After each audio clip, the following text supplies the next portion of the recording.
All right, this is part 2 on creating a Zentangle project. The first video, you saw different examples of a Zentangle to kind of get you brainstorming. So now let's learn how to actually set one up.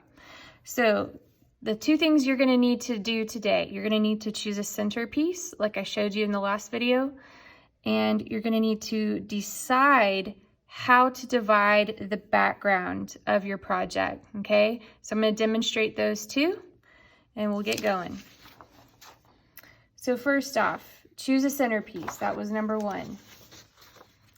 So some centerpiece ideas, okay? You could use your initials. You could use your name like I did for Fikes, okay? So Fikes was my centerpiece.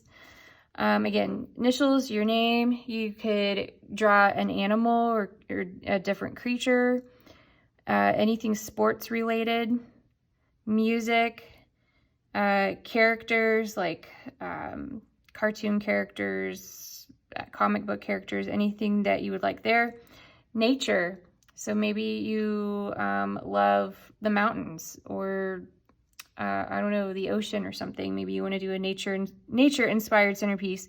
Food's cool too. I've done Zentangles inside of food, and that usually turns out pretty well. Maybe you want to do a big ice cream cone or a cupcake or a hamburger. I don't know, maybe that's your favorite thing. You do Zentangles inside of it. Okay, so centerpiece. That's step 1, choose one. Okay. So here's my little example today. So I'm going to choose Texas as my centerpiece. And so, do something that you love. Step 2 is to decide how to divide your project in the background. So all of this empty white space. Your project, guys, is going to need to be filled with patterns edge to edge, okay? You shouldn't see a huge amount of empty white space, so completely packed in with patterns. So I'm going to show you a few ideas on how to divide it. First, an easy way is to use straight lines, okay? So to divide that background, I can take a ruler or some kind of a straight edge, like a book, okay? So I could use the side of a book if I don't have a ruler. And I can just make a line, and then I can turn it a different way, make another line,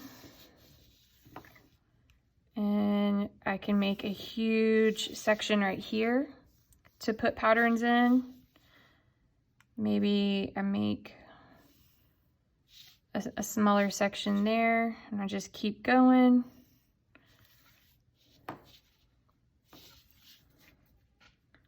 Kind of have fun with it.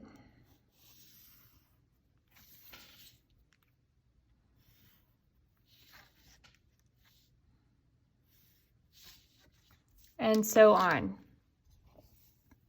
So you see there, I'm creating all these sections or chunks to insert patterns inside. Okay. So that's option 1. Option 2, I'm going to flip it over. I got another Texas here. Option 2 would be to use like a loop, okay?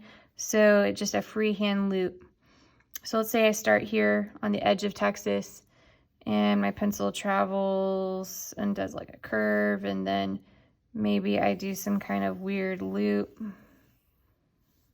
and then maybe off of that loop, I cut it off. So now I have this section, and then this one, this, okay, and then I can just build off of that.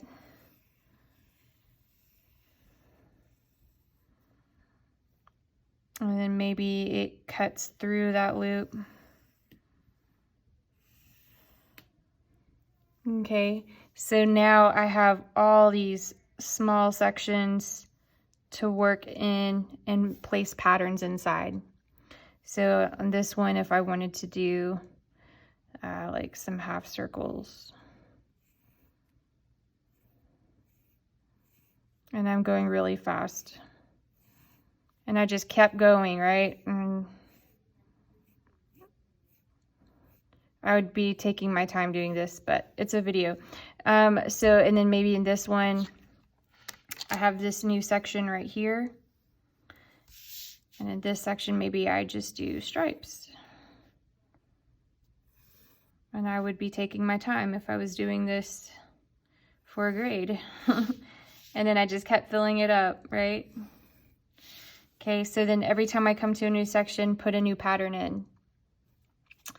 So, and then you'd use the same idea here. You know, if I wanted to do stripes.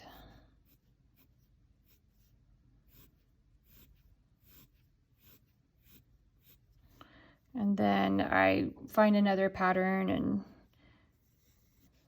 you know, do that thing.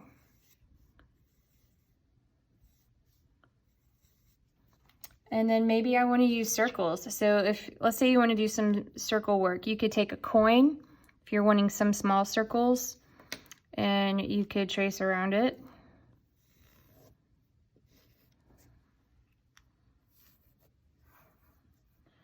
And then you could keep going. You could switch to a penny or a dime. Guys, you can take anything in your house and trace it. That'll work. Maybe you want some big circles. Maybe you find like a lid. And let's say you place it there off the edge of the page. And maybe you want to create some kind of circle area and then put patterns inside of that. You could do that. Find a smaller lid or a jar or cup, okay? And you could do overlapping circles. Okay, so now I have 1, 2, 3 areas, and again, maybe I do some kind of, I don't know, leaf pattern. And then I keep it going. And then maybe I put little circles in there in between the leaves. And create some kind of pattern. And I kept it going. So you get the idea. So you can use ruler, you can use a straight edge. Like I can take this book, make a line off the book, and then go back and insert those patterns.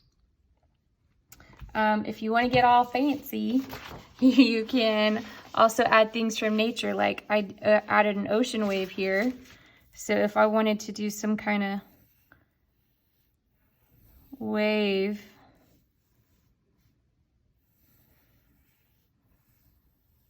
okay, and then inside put some kind of pattern work within it.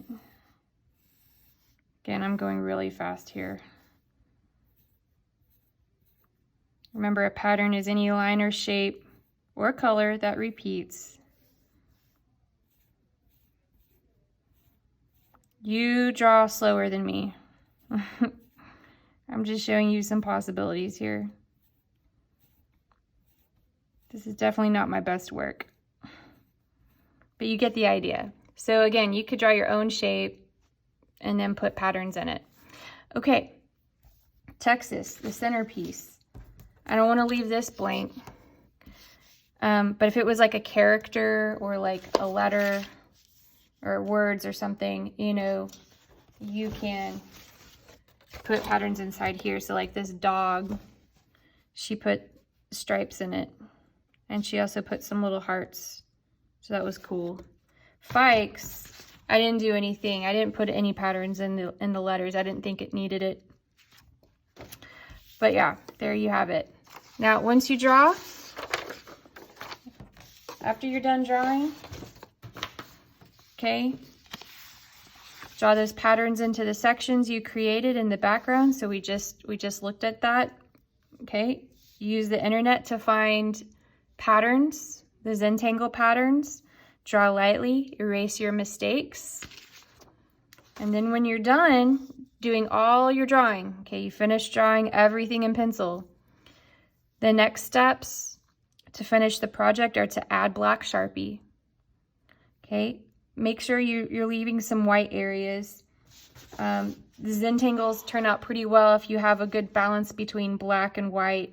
So you can choose like to color the background black and leave the design white. Or you can do the reverse. Maybe you leave, like here in this stem, I left the stem white, but my designs are in black. Okay, so you choose how you want to do that. And then you can add highlighter or marker if you wish. Here at school, we're adding highlighter because we can. We got tons of highlighters available to us. If you have highlighters, great, or you could use Crayola marker. And then if you want to add some pencil shading, you can do that too. So here's an example of pencil shading. So like right here on this little curl, I did a little shading right there, just darkened it up and did a little bit here. And then you can use like your finger to smudge it, or you can use Kleenex or tissue, Kleenex tissue or Q-tip. You can also like shade on the belly here, and then blend that out, preferably with, like I said, a Q-tip or a tissue. So yeah, so those are some fun things. There's some pencil shading here on the inside of those stems. Those are some fun things you can do with shading if you want to make it look more 3D. All right, guys, that is it. I'm going to let you loose. Have fun making your Zentangle project. Remember to check in with us in teams if you need help, and we'll help you from there. All right, have a good one. Bye, guys.